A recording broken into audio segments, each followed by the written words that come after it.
अगर कोई आपसे पूछे कि कॉज और मोटिव, हेतुक और हेतु में क्या अंतर है, तो क्या आप बता सकते हैं? इसी तरीके से कोई पूछे कि इंटेंशन और मोटिव, इनमें क्या अंतर है, तो क्या आप बता सकते हैं? आशय अगेन हेतु, इनमें क्या डिफरेंस है, क्या आप बता सकते हैं? देखिए, भारतीय साक्ष्य अधिनियम की सीरीज में हम लोग चैप्टर नंबर 2 पढ़ रहे हैं, रेलेवेंसी ऑफ फैक्ट्स, तथ्यों की सुसंगति। और उसमें इतने सारे वर्ड्स यूज होने हैं, और इन वर्ड्स का मीनिंग अगर आपको नहीं पता होगा, डिफरेंस अगर आपको पता नहीं होगा, तो हमेशा आप कंफ्यूज ही रह जाएंगे। हालांकि देखिए, चैप्टर नंबर 2 हमने शुरू कर दिया है, section number 3 and 4 already complete हो चुके हैं, सेक्शन नंबर 5 भी आधी कंप्लीट हो चुकी है। बट मैंने ये सोचा कि अभी पहले आपको कुछ कंफ्यूजिंग वर्ड्स हैं, कंफ्यूजिंग टर्म्स हैं, जो एक दूसरे को आप सोचते होंगे कि कहीं ना कहीं ओवरलैप करती हैं, तो उनमें क्या क्या डिफरेंस है, उनकी क्या डेफिनेशन होगी, क्या डेफिनेशन बन सकती है, क्या आप आंसर में लिख सकते हैं, उसके बारे में मैंने सोचा कि पहले आपको ये क्लियर कर दिया जाए, देन फिर हम आगे बढ़ते हैं। आज की वीडियो में मैं दो डिफरेंसेस के बारे में बात करूंगा। एक डिफरेंस होगा कॉज एंड मोटिव, हेतुक एंड हेतु, और दूसरा डिफरेंस होगा इंटेंशन एंड मोटिव, आशय और हेतु में। और आप ये तीन वर्ड्स पर ध्यान दीजिए, कॉज, इफेक्ट एंड मोटिव। अभी यहां पर इंटेंशन ऐड नहीं किया है, मैं आऊंगा धीरे धीरे, इंटेंशन पर भी आऊंगा। कॉज को हिंदी में हेतुक कहते हैं, इफेक्ट को परिणाम और मोटिव को हेतु कहते हैं। हेतुक और हेतु आप थोड़ा सा देख लेना कि कहीं कंफ्यूज नहीं होना है आपको। आपको क्वेश्चन में अगर आता है तो ध्यान रखना, हेतुक section number 7 Indian evidence act corresponding to section number 5 BSA में सुसंगत है, और हेतु section 8 Indian evidence act corresponding to section 6 BSA में सुसंगत है, रेलेवेंट है। आप इतना तो जरूर ध्यान रखिएगा, दोनों की सेक्शन अलग रखिए।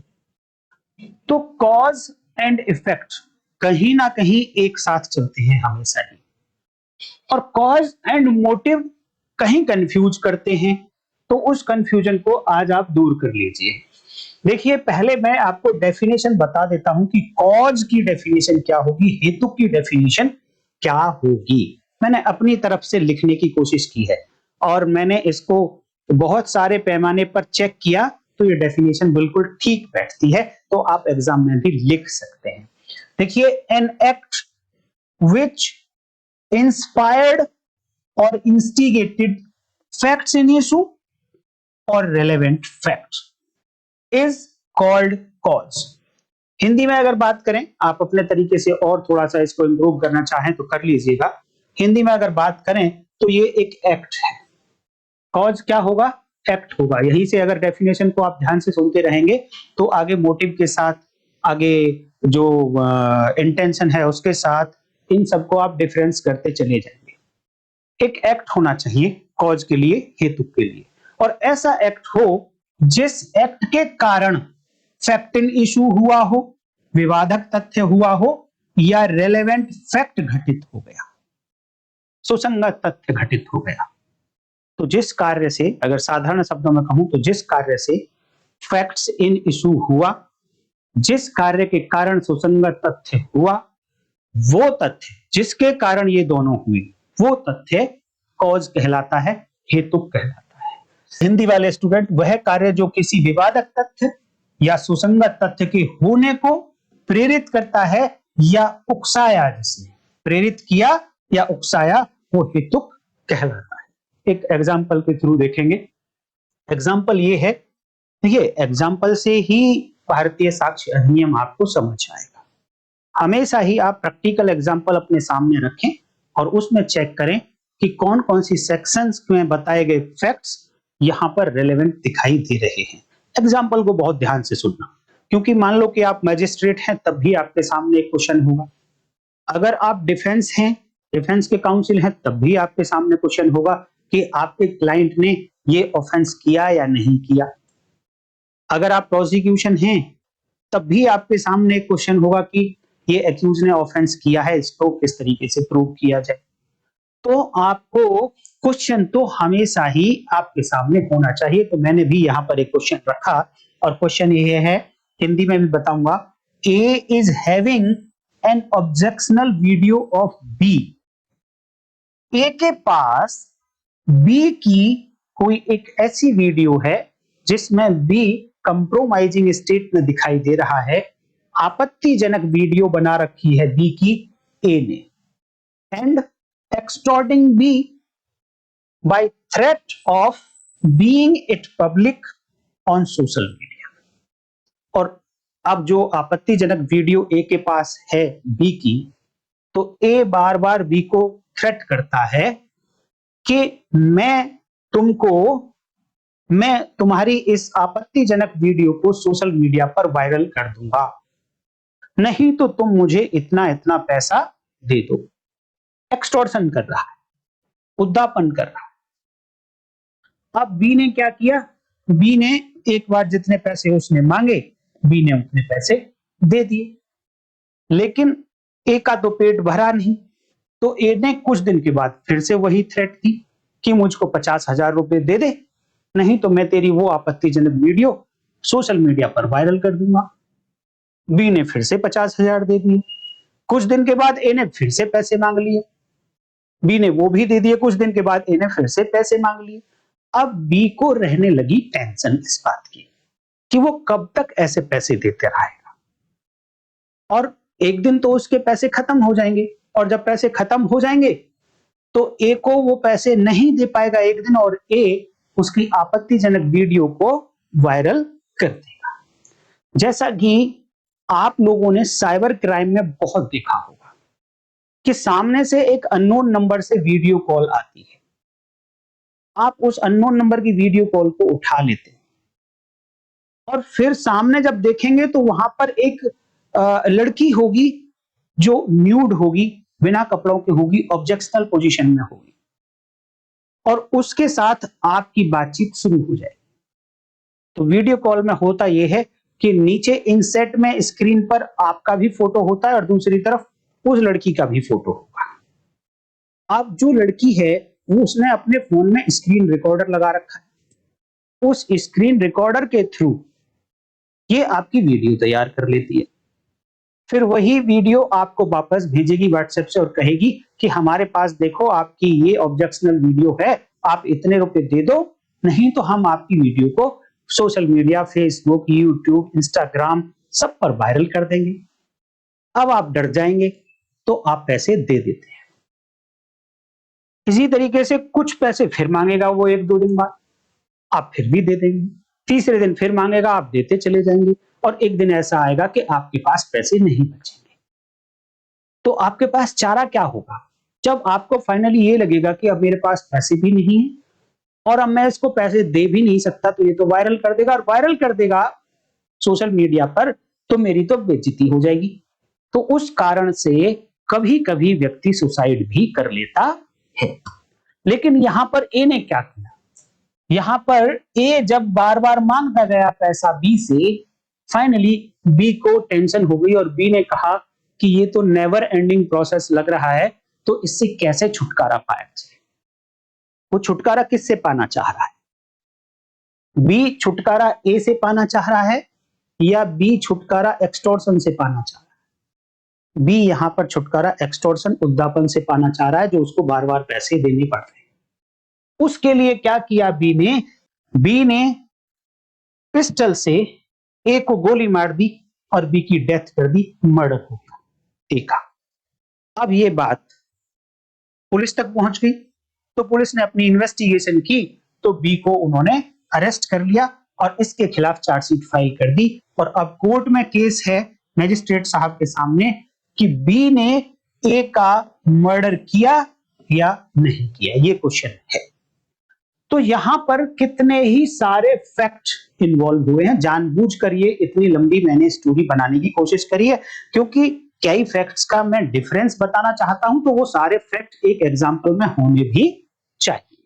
तो देखिए, सबसे पहले आपको चेक करिए कि इस मैटर में फैक्ट्स इन इशू क्या है।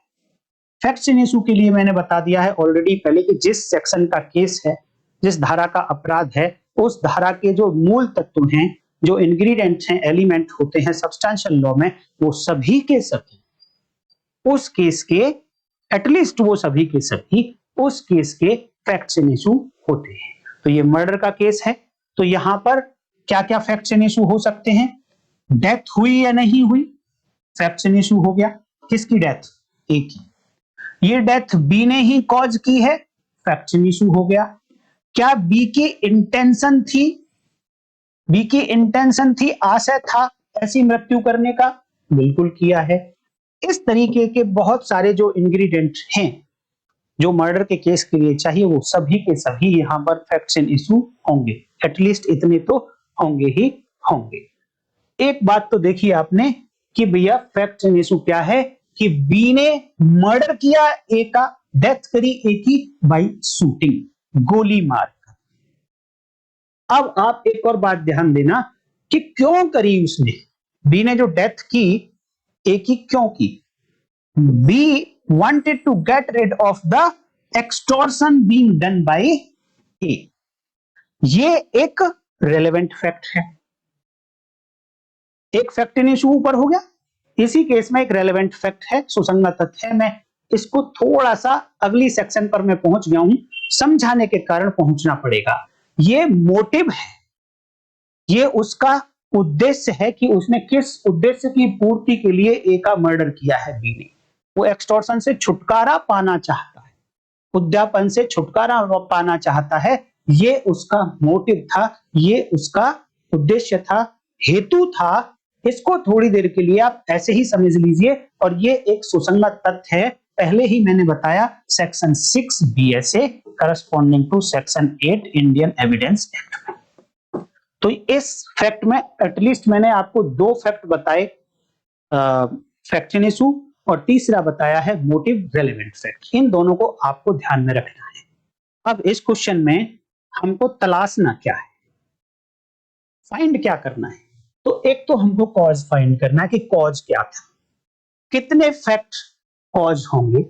दूसरा हमें निकालना है कि इसमें मोटिव क्या था। तो मोटिव तो थोड़ी देर के लिए मैंने बता दिया है, क्योंकि मैं कॉज आपको समझाना चाहता हूं, तो फिर मोटिव ऑलरेडी ही समझना पड़ेगा। तो मोटिव वो था, अब ढूंढना है हमको कॉज क्या है। तो कॉज की जो मैंने डेफिनेशन बताई थी, आप उसको ध्यान में रखना। सबसे पहले क्या होना चाहिए? वो फैक्ट एक एन एक्ट होना चाहिए, कोई कार्य होना चाहिए। एक ऐसा फैक्ट कॉज हो सकता है जो कार्य होगा। कार्य का मतलब, जब मैंने पिछली वीडियो में 3 इंसिडेंट बताए थे, कि अभी उस इंसिडेंट से एक नया इंसिडेंट बताता हूं। एक व्यक्ति छत पर खड़ा है, छत पर खड़ा है और छत की जो किनारी है उस पर खड़ा है। It is a state of thing, खड़ा है व्यक्ति आराम से। अब हुआ क्या, अचानक से वो गिर गया नीचे, छत से नीचे गिर गया। Falling of this person, it is event, ये घटना है। और अगर उसने खुद जंप लगाई मरने के लिए, तीसरी सिचुएशन, ये एक्ट है, ये उस व्यक्ति के पार्ट पे कार्य है, एक्शन है। इसका मतलब कार्य वो होता है जहां पर व्यक्ति का अपना एक्सर्शन, अपना जो विल है उसको पूरा करने का प्रयास शामिल हो जाएगा। जहां पर देखिए, जब वो अपने आप गिर गया, वो घटना थी, वहां पे एक्सर्शन ऑफ ह्यूमन विल नहीं था। उस व्यक्ति की कोई इच्छा नहीं थी कि वो गिरे, और ना ही उसने प्रयास किया गिरने का, बट वो अपने आप गिर गया, तो वो घटना है, वो इवेंट है। लेकिन जैसे ही उसने जंप लगाई नीचे, तो उसने कुछ ना कुछ एक्ट किया, अपनी इंद्रियों को कॉन्ट्रैक्ट किया कहीं ना कहीं, और उनमें ताकत डाली, कुछ ना कुछ उसको अपनी इंद्रियों पर जोर डालना पड़ा, तब जाकर वो नीचे जंप लगा पाया। तो वो उस व्यक्ति का एक्ट कहलाएगा। तो यहां पर कॉज क्या होगा? एक्ट होना चाहिए, और एक्ट है तो फिर फैक्ट भी होगा, तथ्य भी होगा। तो पहली बात कि हमें देखना है कि पूरा जो पीछे एग्जाम्पल बताया उसमें एक्ट तलाश करना है, अगर हम कॉज तलाश करना चाहते हैं। तो दूसरा कि सच एक्ट, ये ऐसा एक्ट होना चाहिए विच प्रमोटेड फैक्ट्स इन इशू या फिर रेलेवेंट फैक्ट्स। देखिए, दोनों में से किसी को भी इंस्टिगेट कर सकता है, दोनों में से किसी के भी होने को प्रेरित कर सकता है। दोनों में से फैक्ट इन इशू, विवादक तथ्य या सुसंगत तथ्य, दोनों के होने को प्रेरित करेगा, इंस्टिगेट करेगा, इसके कारण होंगे। ये दोनों या तो फैक्ट इन इशू या सुसंगत तथ्य उस एक्ट के कारण पैदा हुए या हुए, तो इस एक्ट को कहा जाएगा कॉज। तो अब इस एग्जाम्पल में आप तलाश करने की कोशिश करो कि ऐसा कौन सा फैक्ट था जिसके कारण फैक्ट इन इशू बी ने ए की डेथ की, बी ने ए को गोली मारी, बी के अंदर एक इंटेंशन पैदा हुई ए को मारने की। किसके कारण हुई? ऐसा कार्य ढूंढना है, तो वो कार्य था एक्सटॉर्शन, उद्दापन, ब्लैकमेलिंग। ब्लैकमेलिंग कार्य है क्या? कहोगे आप कि ये कार्य है या नहीं? यस, एक कार्य है, एक्ट उद्दापन का।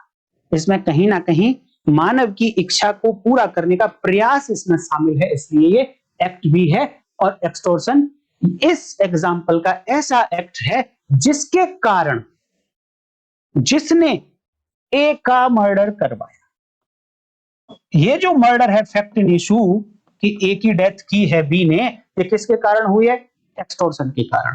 तो ये जो एक्सटॉर्शन की कर रहा था ए बी का, ये फैक्ट कॉज हो गया, और कॉज हो गया तो सेक्शन 5 में सुसंगत हो गया, रेलेवेंट हो गया। ये तो एग्जाम्पल हुआ फैक्ट्स इन इशू को प्रेरित किया, फैक्ट्स इन इशू के होने को पैदा किया, यानी उसके होने में इसने अपनी सहायता की थी। अब बात करते हैं रेलेवेंट फैक्ट के होने को किस तरीके से करता है, क्योंकि दोनों बातें, चाहे तो उसने रेलेवेंट फैक्ट को होने के लिए प्रेरित किया उस तथ्य ने, या फैक्ट इन इशू। अब यहां पर एक रेलेवेंट फैक्ट बताया था इसी एग्जांपल में मैंने, मोटिव। और मोटिव क्या था? एक्सटॉर्शन से छुटकारा पाना। तो आप देखिए कॉज में और मोटिव में कहीं एक डिफरेंस कर पा रहे होंगे। एक्ट कहीं ना कहीं बॉडी के बाहर हुआ है और मोटिव कहीं ना कहीं बॉडी के अंदर है। इट मींस कॉज एक फिजिकल फैक्ट है, एक फिजिकल एक्ट है, और मोटिव एक मेंटल एक्ट है, साइकोलॉजिकल फैक्ट, मनोवैज्ञानिक फैक्ट, मानसिक तत्व है। इसका मतलब कि जब भी आप कॉज देखेंगे तो एक फिजिकल एक्ट देखिए एग्जांपल में, और जब आप मोटिव देखेंगे तो केवल मेंटल एक्ट देखिए। यहां पर मेंटल एक्ट क्या है? वो एक्सटॉर्शन से, उद्दापन से छुटकारा पाना चाहता है, ये अभी उसके मन में ही है। लेकिन इस स्थिति को अगर किसी ने भान कर लिया, इस स्थिति का ज्ञान कर लिया, कॉन्शियस हो गया अगर इस स्थिति से, मानसिक स्थिति से, तो वो व्यक्ति इस तथ्य की गवाही देने के लिए, एविडेंस, साक्ष्य देने के लिए विटनेस हो जाएगा। तो एक्ट क्या नहीं होना चाहिए? क्या होना चाहिए? सॉरी, कॉज क्या होना चाहिए? एक्ट होना चाहिए। कॉज क्या नहीं होना चाहिए? वो मेंटल एक्ट नहीं होना चाहिए, मेंटल फैक्ट नहीं होना चाहिए, साइकोलॉजिकल फैक्ट नहीं होना चाहिए, मनोवैज्ञानिक तथ्य नहीं होना चाहिए, वो कॉज हो सकता है। तो इस एग्जाम्पल में मैं बता पाया शायद आपको कि कॉज क्या था, और इस एग्जाम्पल से डेफिनेशन भी आपको समझ आई होगी, और एग्जाम में भी आप इस डेफिनेशन को लिख पाओगे, और प्रैक्टिस में आप पहचान भी पाओगे। क्योंकि section 136 Indian evidence act, section 141 भारतीय साक्ष्य अधिनियम, मैं पढ़ा चुका हूं एक वीडियो में, वो ये कहती है कि अगर आप किसी तथ्य को साबित करने के लिए या ना साबित करने के लिए, प्रूव या डिसप्रूव करने के लिए कोर्ट में एविडेंस लेकर जाना चाहते हैं, एविडेंस लेकर जाना चाहते हैं मतलब या तो गवाह लेकर जाना चाहते हैं, मौखिक साक्ष्य लेकर जाना चाहते हैं, या दस्तावेजी साक्ष्य लेकर जाना चाहते हैं, तो ये सेक्शन 136 इंडियन एविडेंस एक्ट या 141 भारतीय साक्ष्य अधिनियम जज को पावर देती है कि वो आपसे पूछ सकता है कि जिस गवाह को, जिस विटनेस को, जिस एविडेंस को आप देना चाहते हैं, देने से पहले आप ये बताइए कि जिस फैक्ट को ये एविडेंस प्रूव करेगी वो फैक्ट रेलेवेंट कैसे होगा, सुसंगत कैसे होगा, और कैसे होने का मतलब कौन सी सेक्शन में सुसंगत होगा। और अगर आप नहीं बता पाए कि कौन सी सेक्शन में सुसंगत होगा, तो फिर मैजिस्ट्रेट ऐसे गवाह की गवाही लेने से मना कर सकता है, ऐसी एविडेंस को एडमिट करने से मना कर सकता है। तो इसलिए आपकी ड्यूटी है कि आप मैजिस्ट्रेट को समझाएं कि मैं ये कॉज है फैक्ट इन इशू का, इस गवाही से फैक्ट इन इशू के कॉज को प्रूव करना चाहता हूं, इसलिए आप जो मैं गवाही लेकर आ रहा हूं, साक्ष्य लेकर आ रहा हूं, इसको आप एडमिट करिए, स्वीकार करिए। देन मैजिस्ट्रेट साहब स्वीकार कर लेंगे। अगर आप नहीं बता पाए तो वो स्वीकार नहीं होगा। तो मैं उम्मीद करता हूं इस तरीके से आपको ये कॉज समझ आ गया होगा, मोटिव समझ आ गया होगा, दोनों में डिफरेंस समझ आ गया होगा। लेकिन लिखकर मैं आपको बताता हूं कि इन दोनों में डिफरेंस आप लिखेंगे कैसे। तो मैंने ये वीडियो इसलिए बनाई है कि अगर आप ये बातें समझ गए तो आगे मैं जितने भी एग्जाम्पल बताऊंगा तो उनमें आप डिफरेंस कर पाएंगे कि, और कभी कंफ्यूज नहीं होंगे कि ओवरलैप हो रही हैं दो बातें। आप देखिए, अब दोनों को पढ़ने के बाद अब आपको कभी भी कॉज और मोटिव ओवरलैप होते दिखाई नहीं देंगे। ऐसा नहीं लगेगा कि ये तो मोटिव भी है और ये तो कॉज भी है। देखिए डिफरेंस कैसे लिखेंगे, कॉज हेतुक, मोटिव हेतु। नंबर एक बात तो सेक्शन का डिफरेंस लिख सकते हैं आप कि cause section 5 BSA corresponding to 7 Indian evidence Act, यहां पर रेलेवेंट है, सुसंगत है। And motive section 6 BSA corresponding to section 8 Indian evidence Act में सुसंगत है। देखिए इसके लिए लिखें आप कॉज के लिए, it is a physical act और फिजिकल फैक्ट, यानी शरीर के बाहर है कहीं ना कहीं। बट हेतु के लिए मोटिव के लिए लिखें it is mental fact only, no physical act और फैक्ट इज रिक्वायर्ड। केवल और केवल जब तक माइंड में हैं जो बातें, वही बातें मोटिव हो सकती है। और जनरली, और इसको थोड़ा एक्सप्लेन करूं मैं, तो जिस एक्ट के हो जाने के बाद, किसी फैक्ट से इशू के हो जाने के बाद व्यक्ति को जिस बात की शांति मिल जाती है, जिस बात से छुटकारा मिल जाता है, शांति मिल जाती है, वो मोटिव कहलाता है, वो हेतु कहलाता है। यहां पर छुटकारा मिल गया एक्सटॉर्शन से, शांति मिल गई कि अब आगे से मेरा एक्सटॉर्शन नहीं होगा, तो एक्सटॉर्शन से छुटकारा पाना उसका मोटिव था।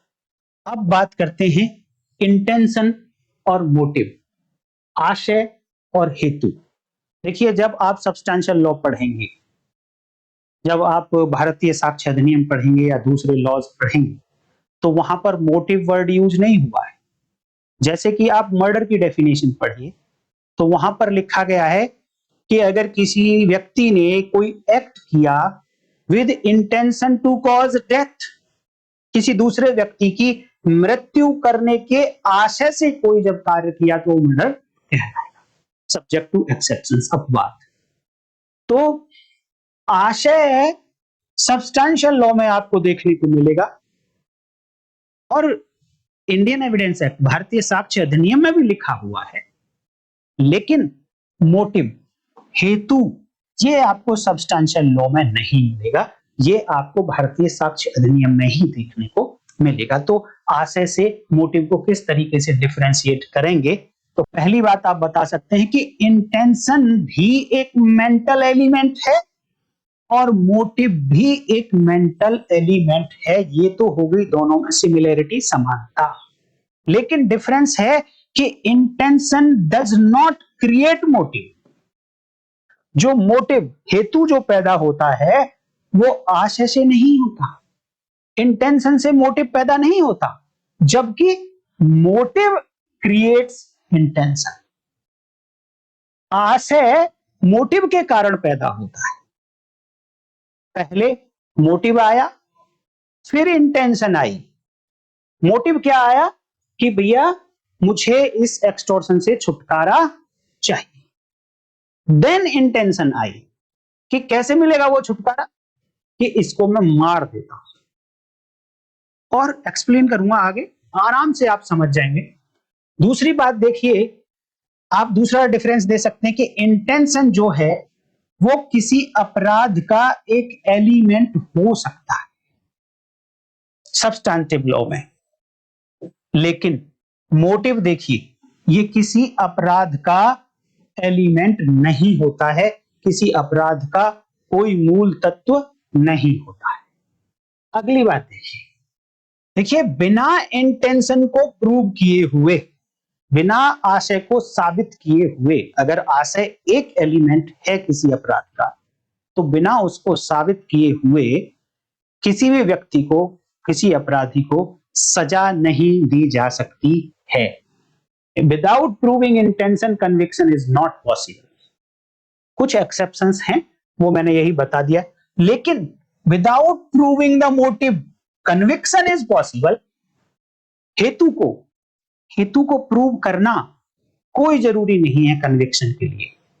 ये क्या करता है, ये क्योंकि एक रेलेवेंट फैक्ट है सेक्शन 8 इंडियन एविडेंस एक्ट और सेक्शन 6 भारतीय साक्ष्य अधिनियम में, तो ये रेलेवेंट होने के नाते कहीं ना कहीं सपोर्ट करता है ये बताने के लिए कि हाँ, जब इसके पास मोटिव था तो इंटेंशन भी रही होगी।